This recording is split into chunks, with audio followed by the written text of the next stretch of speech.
안녕하세요. 오늘도 사연살롱을 찾아주셔서 감사합니다. 저는 30대 여자입니다. 혹시 호의가 계속되면 권리인 줄 안다는 말 들어보셨나요? 어릴 때부터 변호사의 꿈을 키워왔던 저는 로스쿨에 들어가기 위해 다니던 회사도 그만두고 시험 준비를 했습니다.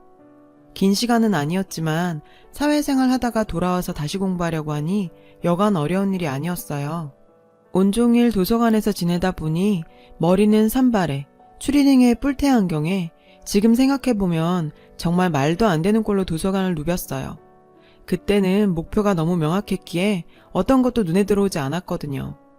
그러던 저에게 변화가 찾아온 건 한 남자 때문이었어요. 평소와 같이 도서관 휴게실에서 밥을 먹고 있던 저에게 그는 커피를 건네며 저에게 인사를 했어요. 아, 별건 아니고 저 모르세요? 6개월째 맞은편 자리에 앉아있는 사람인데 커피가 1+1이라. 아, 네, 맞은편에 앉으신 분. 말은 아는 얼굴인 양 말했지만 처음 보는 얼굴이었어요. 되돌아 생각해보니 6개월간 맞은편에 앉아있는 사람 얼굴도 모를 정도로 주변에 전혀 신경 쓰지 않고 지냈구나 싶더라고요. 그렇게 안면을 트게 된 저희는 가끔 휴게실에서 만나면 인사도 하고 혼자 밥 먹고 있으면 옆에 앉아 같이 밥 먹는 사이가 되었어요. 뭐 그렇다고 자주 대화를 나누는 사이까진 아니고 그냥 아는 사이 정도의 심심한 관계였죠. 둘 사이에 변화가 온 건 시험 스트레스로 거의 멘탈이 날아가 버려서 한숨만 푹푹 쉬고 있던 어느 날이었어요. 그는 저에게 공부 안 될 때는 머리 한번 쉬어주는 것도 좋다며 술이라도 한잔 하자고 하더라고요. 저도 이렇게 있다가는 진짜 시험이고 뭐고 머리가 돌아버릴 것 같아 그와 포장마차에 가서 오돌뼈 안주에 소주 한잔하며 주절주절 얘기를 나눴어요. 그렇게 자주 마주쳤지만 서로에 대해 무언가 물어보지 않았던 관계였던 터라 그제야 그가 저보다 1살 많은 공무원 준비생인 걸 알게 되었어요. 그는 이미 제가 로스쿨 준비하고 있다는 걸 알고 있었죠. 뭐 제 책상만 봐도 로스쿨 준비한다는 걸 누구나 알 수 있는 상태였으니 그러려니 했어요. 간만에 술자리는 제 복잡했던 머릿속을 상쾌하게 해주기에 충분했고 그 한 번의 술자리 이후 우리는 이전보다 훨씬 친밀한 사이가 되었죠. 쉬는 시간에 대화 나눌 친구 하나쯤 있는 것도 나쁘지 않았어요. 같이 밥 먹고 같이 커피 마시며 서로의 시험 준비를 했어요. 그리고 만남이 있다면 이별도 있는 거겠죠. 공무원 시험에 합격한 그는 도서관을 떠나게 되었고 별 사이는 아니었지만 있다가 없으니 그의 빈자리가 생각보다는 크게 느껴졌어요. 여느 때와 같이 도서관에서 시험 막바지 준비에 눈코 뜰 새 없이 바쁜 하나를 보내고 있던 어느 날 누군가 뒤에서 툭툭 쳐서 돌아본 그곳에는 그가 서 있었어요. 예진 씨, 잠깐. 그는 무사히 임용되었고 제가 말동무 해줘서 시험에 합격할 수 있었다고요. 고마움을 표현하고 싶었는데 시험 공부에 방해될까봐 찾아오지 못했답니다. 예쁘게 포장된 초콜릿 한 상자를 건넸어요. 이거 제가 만든 초콜릿이에요. 곧 시험이시죠? 시험 잘 보시라고. 그리고 시험 끝나면 술 한잔 해요. 제가 할 말도 있고요.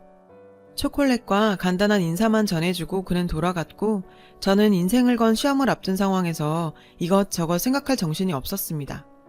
대수롭지 않게 여기고 넘겼는데 그렇게 시험은 무사히 끝나게 되었죠. 가채점 결과 만족할 만한 성적을 거둔 저는 도서관 생활을 정리했어요. 그제야 그가 했던 말이 생각났어요. 그가 준 초콜릿 상자에는 그의 휴대폰 번호가 적혀 있었고 시험도 끝나고 홀가분한 마음으로 그에게 전화를 걸었죠. 그렇게 약속을 잡게 되었는데 그냥 편하게만 생각했던 자리라 평소대로 추리링 차림으로 나갔어요. 약속 장소에서의 그는 평소에 도서관에서 보던 모습이 아니라 깔끔한 댄디남 그 자체였어요. 아, 예진씨, 여기. 오랜만이에요. 저를 보고 활짝 웃는 그의 모습에 순간 살짝 심쿵했어요. 저에게 할 말이 있다던 그는 뜬금없이 저에게 꽃다발을 주더라고요. 도서관에서 공부할 때부터 관심이 있었다며 고백을 했어요. 긴장해서 손을 덜덜 떨면서 꽃다발을 내미는 그의 모습이 귀엽기도 했죠. 그리고 저도 연애 안 한 지가 몇 년째인지 기억이 안 날 만큼 오랫동안 연애 휴식 중이어서 그런지 순간적인 감정에 저도 모르게 승낙해버렸습니다. 그렇게 얼렁뚱땅 시작된 저희의 연애는 생각보다 잘 맞았어요. 공무원이던 그는 제가 로스쿨 입시와 면접 준비하는 동안 헌신적으로 절 서포트해줬고 날이 갈수록 그를 사랑하게 되었어요.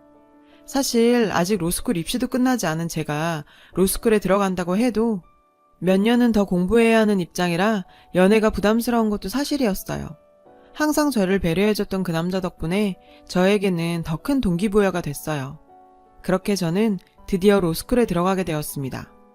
그는 어마어마한 공부량에 힘들어하는 저에게 버팀목이 되어주겠다며 프로포즈를 했어요. 저도 언젠간 이 남자랑 결혼할 거 조금 서두른들 뭐가 다르겠냐라는 생각도 들었죠. 로스쿨에서 가장 바쁘다는 2학년을 마치고 결혼하게 되었습니다. 숯불갈비집을 운영하시던 시부모님께서는 결혼 전부터 잘 먹어야 공부도 잘한다며 매번 고기 구워주시면서 응원해 주셨어요. 고작 로스쿨 학생 신분이었던 저를 변호사 며느리라며 좋아해 주셨죠.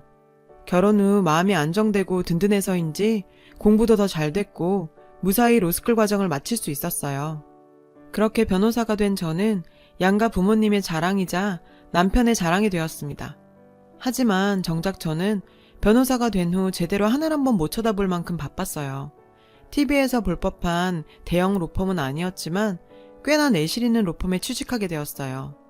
여느 1년차 변호사처럼 로펌의 사소한 모든 일을 처리하게 되면서 퇴근하는 날보다 사무실에서 날밤 지새는 경우가 더 많을 지경이었어요. 시대의 행사에 빠지는 경우도 다반사였고 시부모님께 죄송할 뿐이었죠. 그래서 무언가 해드리고 싶었던 저는 남편과 상의해서 한 번도 해외여행을 가보지 못한 시부모님을 위해 동남아 여행 패키지를 준비했어요.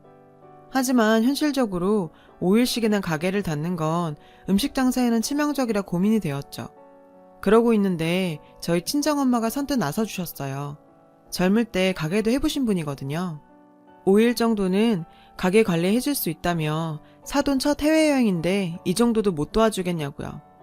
그렇게 엄마가 여행 기간 동안 가게 일을 봐주게 되었죠. 시부모님은 첫 해외여행을 잘 다녀오셨어요. 저도 며느리로서 뭔가 했다는 생각이 뿌듯했는데 저희 엄마가 좋은 마음으로 행한 호의가 나중에 어떤 일을 몰고 올지 이때까지는 상상도 못했습니다. 그 후로도 바쁜 생활은 이어졌고 제 성의를 금전적으로밖에 표현 못하는 날이 이어지자 언제부턴가 시댁 식구들의 요구사항이 많아지기 시작했어요. 애기야, 너 바쁜 건 아는데 내 친구들 모임 있는데 잠깐 와서 인사만 하고 가면 안 되니? 내가 변호사 며느리 자랑을 엄청나게 했더니 한번 보자고 하네. 어머님 친구들이 모인 자리라는데 거절할 수도 없고 잠깐만 갔다 오면 된다는 생각에 모임 장소로 찾아갔어요. 어머, 진짜 왔네. 잘 나가는 변호사 며느리. 잘 왔다 애야. 내 친구들 인사하렴. 오늘 내 며느리가 쏠 거니까 마음껏 먹어. 바쁜 사람 불러낸 것도 모자라 밥값도 내라고?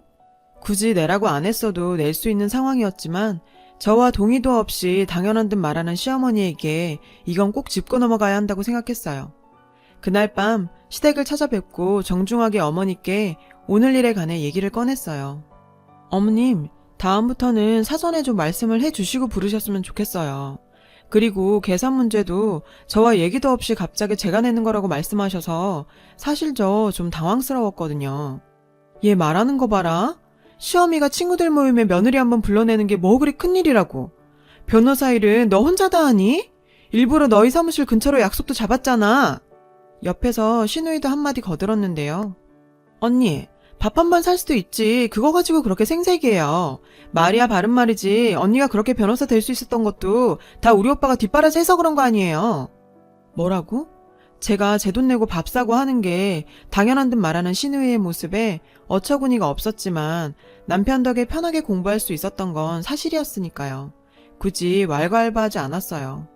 그 후로도 시어머니께서는 수시로 연락하셔서 제가 ATM인 양 100만원, 200만원씩 빌려가셨는데 저도 월급쟁이 변호사라 그런 것들이 부담됐죠.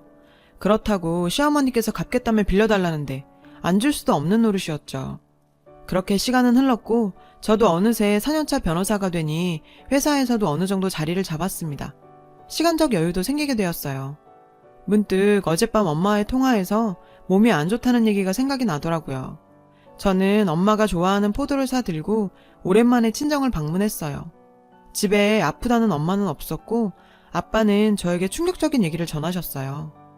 예진아, 엄마가 너한테는 절대 말하지 말라고 해서 지금까지 말 안 했는데 저번에 사돈 여행 갈 때 가게 봐준 적 있지 않으냐.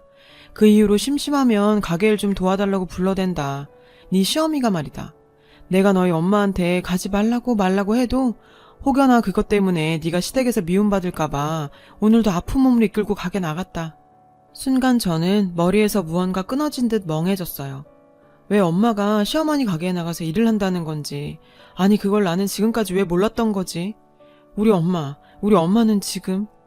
저는 당장 가게로 달려갔어요.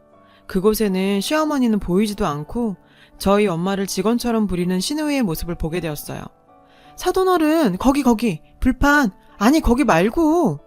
엄마를 직원처럼 부리는 시누이의 명령에 이리저리 뛰어다니는 엄마의 모습에 눈물이 쏟아질 것만 같았고, 저를 보고 아무렇지도 않게 인사하는 시누이에게 버럭 소리를 질렀어요. 언니, 여기는 웬일이에요? 아가씨, 우리 엄마가 왜 여기서 일하고 있어요? 아가씨 말에 이리저리 뛰어다니며 불판을 닦고 있냐고. 제 호통에 가게는 조용해졌고 엄마는 오히려 저를 데리고 가게 밖으로 나왔어요. 예진아 그만해. 사돈이 일 좀 도와달라고 해서 그냥 나온 거야. 금방 갈 거야. 흥분한 저를 말리는 엄마의 모습에 참아오던 눈물이 펑펑 쏟아졌고 엄마를 집으로 데려다 줬어요. 내가 이제까지 뭘 한 건지, 누가 부모한테 이런 꼴 당하게 하며 살고 싶겠냐고요. 엄마한테 이런 일이 생길 줄 알았다면 전 변호사고 뭐고 다 필요 없었을 거예요. 이건 도저히 그냥 넘어갈 일이 아니라고 생각했습니다. 저는 다시 가게로 향했고 제 시누이가 연락했는지 시어머니와 남편도 가게로 나와 있었죠. 어머님, 저한테 설명 좀 해보세요. 왜 우리 엄마가 여기서 일을 하고 있냐고요. 아니, 내가 오늘 모임이 좀 있어서 너희 엄마한테 전화해서 부탁했더니 용돈 벌겠다고 흔쾌히 오시더라. 그걸 왜 나한테 따지니? 겨우 모임하겠다고 아픈 엄마를 불러서 일을 시켰다는 시어머니의 말에 정말 참을 수가 없었습니다.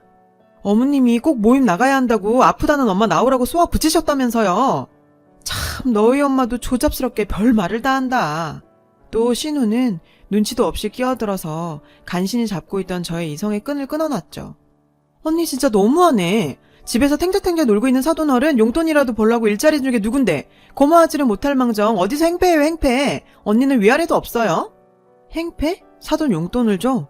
그래서 너희 무슨 일 있을 때마다 불러서 하루에 2만 원 주고 일 시켰니? 양심이 있으면 돈이라도 제대로 주고 일 시키던가.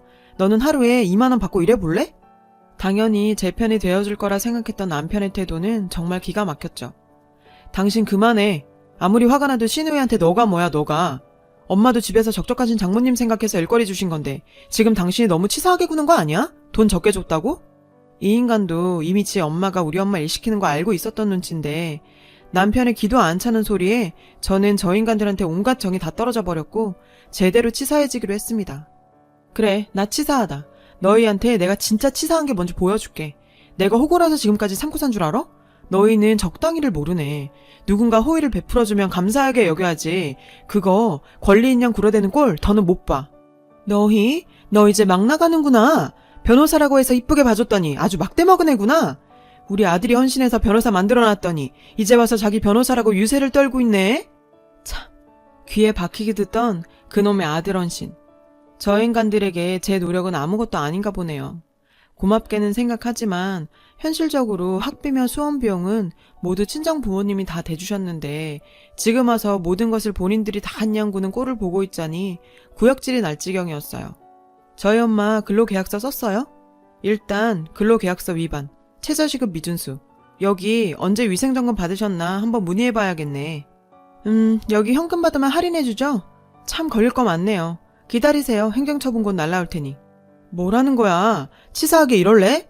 그래도 가족끼리 1억이야? 아니, 난 더 이상 가족으로 생각 안 해. 우리 집 호구로 아는 집안이랑은 더는 같이 못 지내. 제 이혼 선언에 순간 분위기는 싸해지고 상황의 심각성을 깨달은 눈치였어요. 아가야, 일단 흥분 좀 가라앉히고. 아니요, 저 흥분 안 했어요. 일단 어머님 2년간 매달 돈 빌려가신 거 이제 갚으셔야죠. 무슨 돈? 그거 그냥 준 거 아니니? 에이, 어머님이 빌려달라고 하셔서 빌려준 거지. 제가 속았지 일해서 번 돈을 왜 주겠어요. 저 변호사예요. 맨날 하는 일이 이런 건데요, 뭐. 어머님이 돈 빌려달라는 카톡 제가 입금한 내역 다 갖고 있고요. 저랑 법으로 싸워서 이기실 것 같으면 한번 버텨보세요. 3,200만 원. 이자는 안 받을게요. 빠른 시일 내에 붙여주시고. 거기 아가씨? 그쪽도 나랑 정리할 게 남았지? 너 카페 차린다고 나한테 4천만 원 빌려간 거 당장 갚아. 빌려갈 때는 몰랐겠죠? 이런 날이 올 줄. 빌려달라고 할 때마다 툭툭 빌려주니 마치 자기 돈처럼 느껴졌겠죠. 당장 감당하지 못할 돈 앞에서 꿀먹은 벙어리가 되는 그 둘의 표정을 보고 있자니 웃음까지 나오더라고요. 자기야, 잠깐만. 지금 우리가 큰 실수를 한 것 같은데 잠깐 우리가 착각한 것 같아. 그러니 내 얘기 좀. 아니 됐고 네 말대로 나 치사한 인간 맞으니까 너도 당장 이혼서를 받을 준비나 해. 아 그리고 공무원 월급 받으면서 또 하고 싶은 거 많아가지고 하도 징징대서 새 차 뽑아준 거 할부 30개월 남았으니 네가 알아서 갚아. 네 월급으로 채워지겠니? 정말 다 쏟아붓고 나니 속이 다 시원해지더라고요. 지금까지 왜 그렇게 해달라는 거 다 해주면서 호구처럼 살았는지, 바쁘다는 핑계로 엄마가 사돈 가게에서 불판 갈고 있는지도 몰랐던 제 자신이 너무 미웠고, 제 걱정에 안 해도 될 일까지 겪게 된 엄마한테 정말 너무 미안했습니다.